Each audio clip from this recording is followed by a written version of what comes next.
mitose. Bonjour, donc dans ce nouvel enregistrement, on va parler de la mitose, qui est une sorte de division cellulaire. Donc on va essayer d'expliquer un petit peu c'est quoi les étapes du processus de cette division. La mitose est un processus de division cellulaire par lequel une cellule diploïde se divise en deux cellules diploïdes possédant exactement le même bagage génétique. Donc, je vous rappelle qu'une cellule diploïde, c'est une cellule qui possède des paires de chromosomes. Donc, on va noter ça souvent comme un 2N, comme celui-là. Et c'est un processus, la mitose, qu'on associe aux cellules eucaryotes, donc celles qui possèdent un noyau atomique. Donc, si je résume là, ce que je viens de lire, on part avec une cellule mère qui possède des paires de chromosomes et à la fin du processus, on a deux cellules filles qui ont le même nombre de chromosomes et non seulement ils ont le même nombre, en fait, génétiquement, ces trois cellules-là, donc la cellule mère et les cellules filles, sont identiques. Donc, on a le même bagage génétique. C'est ce qu'on appelle des clones. Donc, c'est une forme de clonage. La mitose est une forme de clonage. Donc, la mitose, ça sert à quoi? Bien, dans le cas des organismes unicellulaires, ça sert à la reproduction. C'est comme ça qu'on risque de se reproduire. Pour les organismes pluricellulaires, ça va jouer au niveau de la croissance, parce qu'on accroît le nombre de cellules lorsque l'organisme grandit, mais ça se produit par mitose. Et il y a possibilité aussi de régénérer certains tissus qui seraient usés ou abîmés ou morts. Donc, il y a une régénération des cellules mortes par des nouvelles cellules. Et c'est un processus, la mitose, qui s'opère en 4 phases principales, et c'est ce qu'on regarde à l'instant. Donc, la première phase s'appelle la prophase. Donc, c'est la principale phase de la vie de la cellule. Donc, durant cette phase-là, la cellule grossit, la cellule joue son rôle, fabrique des protéines, etc. Les organites aussi vont se multiplier, et ça va être le cas également de l'ADN.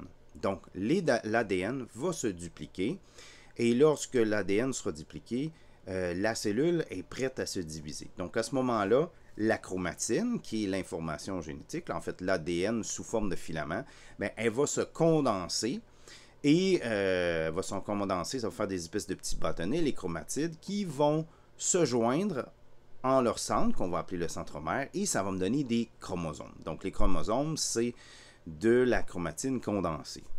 C'est ça que c'est. La deuxième phase, c'est une phase où la membrane nucléaire, d'abord va se désagréger, donc elle va disparaître. Et il y a une chose intéressante qui se passe, c'est que j'ai des centrioles qui vont se déplacer à des côtés opposés de la cellule et ils vont créer un fuseau de diffusion. Donc, vous voyez, des espèces de lignes. Ça, ce sont des fibres, là, des espèces de lignes fibreuses sur lesquelles les chromosomes vont aller s'accrocher et ils le font à peu près au milieu. Donc, mes centrioles jouent un peu le rôle de pôle, si on veut, un pôle nord, un pôle sud, et les chromosomes vont aller s'attacher au niveau de l'équateur mitotique, donc le milieu de la cellule. Donc, c'est ce qui se passe durant cette phase-là. Et une fois qu'ils sont alignés, bien, les chromosomes vont se séparer en deux. Donc, les parties, les chromatides sœurs vont aller un d'un côté, l'autre de l'autre côté. Et donc, essentiellement, là, ces deux-là ont la même information. Ils s'en vont un d'un côté, l'autre de l'autre côté. Pendant ce temps-là, le reste des organites se répartit un peu uniformément là, des deux côtés. Donc, on a une espèce d'équilibre. Donc, ça, c'est la phase de l'anaphase, la troisième phase, l'anaphase. Et ensuite, ce qu'on a, c'est qu'on va reconstituer une membrane nucléaire autour des chromatides là, qui étaient d'un côté et une membrane nucléaire de l'autre côté.